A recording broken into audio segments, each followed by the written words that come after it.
Donc là, on va être en direct et je vais parler quelques secondes le temps que les gens se connectent en fait. Tu Ok. vois, parce que le temps qu'ils prennent leur téléphone, on n'y pense pas correct. forcément, hein, mais j'ai lu le. Alors oui, on est en direct, ça y est. Ah, bah. C'est ce qui est préconisé sur l'aide des Facebook Live, tu vois. Ils te disent d'attendre 2 à 3 minutes. Ah ouais, chaud. Bah oui, ça paraît bête, hein, Enfin, mais chaud, ça paraît normal. ça paraît. Mais bon. Alors nous revoici, bonjour à nouveau sur le Production Forum devant le stand EcoProd pour ce moment de production durable. Euh, on va recevoir maintenant Benoît Magne qui vient de créer une société La Fin des Déchets, qui va nous expliquer un petit peu son parcours, pourquoi il a créé cette société, qu'est-ce que la société. Et puis voilà, on va lancer dans 10 ou 15 secondes. Comme d'habitude, on attend que les derniers retardataires se connectent. Posez vos questions dans le chat est ouvert. Vous commencez à avoir l'habitude. Et puis voilà, on va y aller.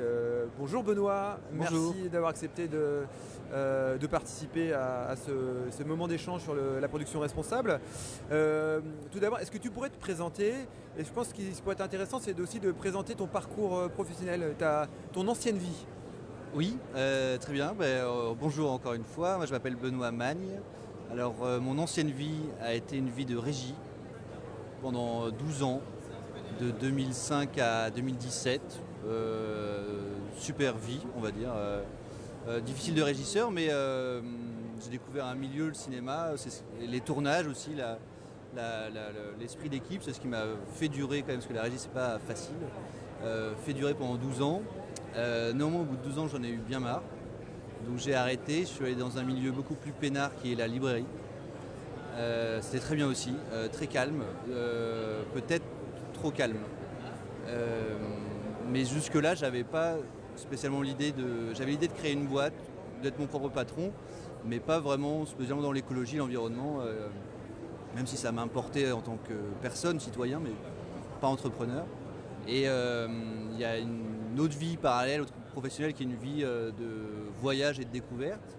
Et au fur et à mesure des voyages, la pollution plastique surtout a été de plus en plus perturbante.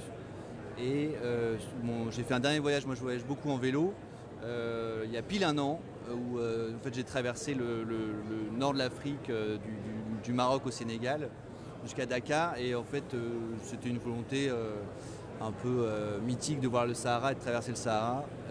Mais en fait, c'était absolument pollué de plastique, enfin c'était complètement fou quoi. Et là, en fait, en revenant, je pouvais pas juste vendre des bouquins. Donc j'ai pas mal réfléchi au recyclage. Ça m'intéressait énormément les déchets, le travail de la matière, mais une reconversion là-dedans, dans la chimie, était un peu trop délicate. Et bingo, je me souvenais qu'en régie, quand j'étais régisseur, les déchets c'était toujours un gros problème. Il y avait soit il n'y a pas de conteneur sur les décors, soit on tente un tri, mais le tri sur le décor on est, c'est que le mardi, c'est dommage, on est jeudi. Il y a un volume assez exceptionnel de déchets. Voilà, donc j'ai fait un petit sondage auprès de mes anciens collègues et aussi de l'AFR et ils m'ont tout de suite soutenu assez vite. Donc en fait en septembre j'ai pas renouvelé mon contrat et j'ai créé la boîte. Et là elle est presque prête, à la fin du mois c'est prêt, j'ai mon camion, mon local et je peux collecter les déchets. Voilà. Donc en fait, ce qui t'a amené à changer de vie, on peut le dire, parce que passer de la librairie à la production responsable, au développement durable, c'est vraiment un changement radical. C'est vraiment le fait d'avoir voyagé, d'avoir vu le monde, l'état de la planète, ça a été une prise de conscience. En fait oui, je l'explique pas trop, mais en fait ouais c'est vraiment je pensais pas que le voyage, qui a pas été un voyage très long, hein, pas en fait se ferait comme on dit la goutte d'eau qui fait déborder le vase. Ouais, En fait ça m'a fait bifurquer total, je pouvais pas, c'était impossible de réavoir une vie normale, pas impliquée. Voilà, dans l'entreprise que je crée sera peut-être un échec, j'en sais rien, mais en tout cas c'était plus possible de ne pas être impliqué professionnellement également. Est-ce que tu pourrais évidemment nous présenter maintenant ta société La Fin des Déchets? Quels sont les services que tu proposes? Comment tu fonctionnes? expliquer tout ça à nos auditeurs. Alors, moi, je propose une mise en place d'un tri de déchets sur le plateau, au niveau du bureau ou du plateau de tournage, des ateliers déco, du HMC. Et en fin de journée, je collecte les déchets. Voilà, petit jeu de mots, fin de journée, fin de déchets. Voilà. Le truc, c'est que je simplifie le tri. En fait, évidemment, il y a déjà des tournages qui ont essayé, il y a déjà des années. Nous, sur des tournages dès 2010, on avait essayé de trier. Mais aujourd'hui, peut-être, je peux me tromper, hein, le problème va être qu'on essaye tout de suite, dans des tournages de conditions extérieures, à mettre beaucoup de matières différentes. On va essayer de faire 5 à 6 flux, biodéchets, carton, papier, plastique, ça. Et les techniciens techniciennes, pressés, rapides, la pression du plateau fait que s'il y a trop de poubelles, le pourcentage d'erreur est assez énorme. Donc moi je propose de simplifier le tri à faire juste les biodéchets, déchets organiques, déchets recyclables et déchets non recyclables. Les déchets recyclables, voilà ma boîte, moi, et pour l'instant je suis tout seul, retrie ces déchets recyclables et après les donne à des recycleurs en fonction de la matière. Mais surtout l'important c'est quand même en fin de tournage, il y a donc un reporting détaillé de ce que ça de ce que j'ai collecté. J'ai collecté tant de kilos de biodéchets, tant de plastique, tant de carton, etc. Et ce que ça a donné dans une économie circulaire, économie circulaire, mais aussi l'économie des ressources naturelles, de l'eau, ou des émissions de carbone évitées. Donc en fait, ça permet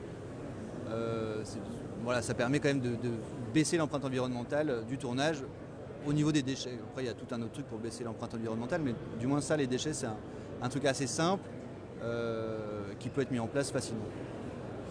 Et donc, alors concrètement, pour parler vraiment précisément, donc moi je suis régisseur évidemment, j'ai un tournage, je t'appelle, comment ça se passe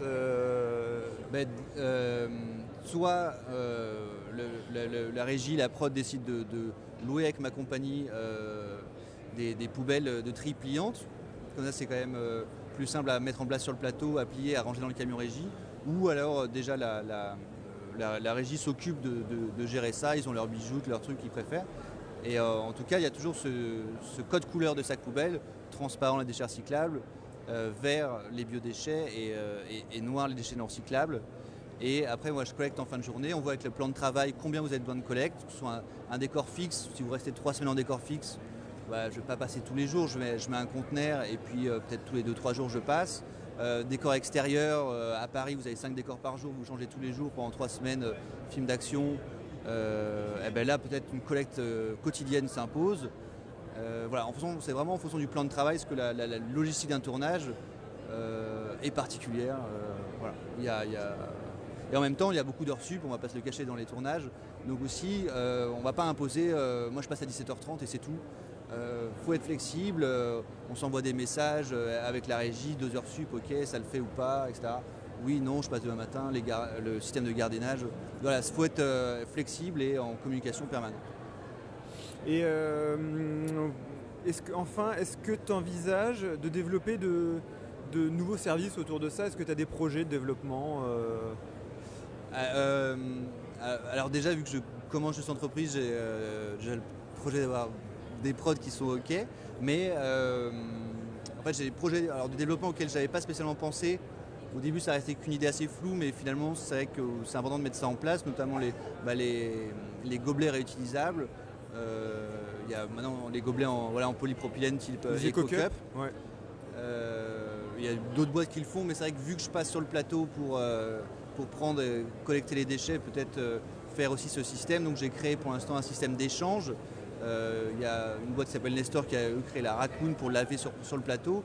Mais si une prod n'a pas ça, moi vu que je viens, on me file les gobelets sales et moi je donne des propres. Et du coup il y a toujours en fonction du nombre de techniciens, techniciennes, entre 200 et 300 gobelets en permanence sur le plateau propre et un système qui tourne comme ça.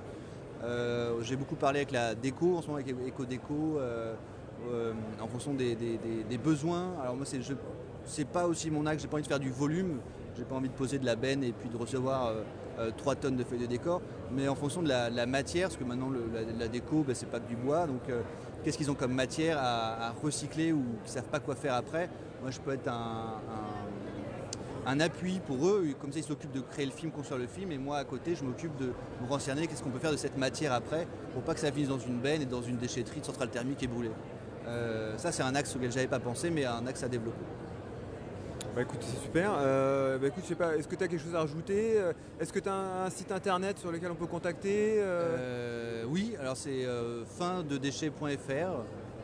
On- FINDE. on mettra le site en commentaire. Non, là je n'ai pas grand chose à rajouter. Merci beaucoup. En tout cas, c'était.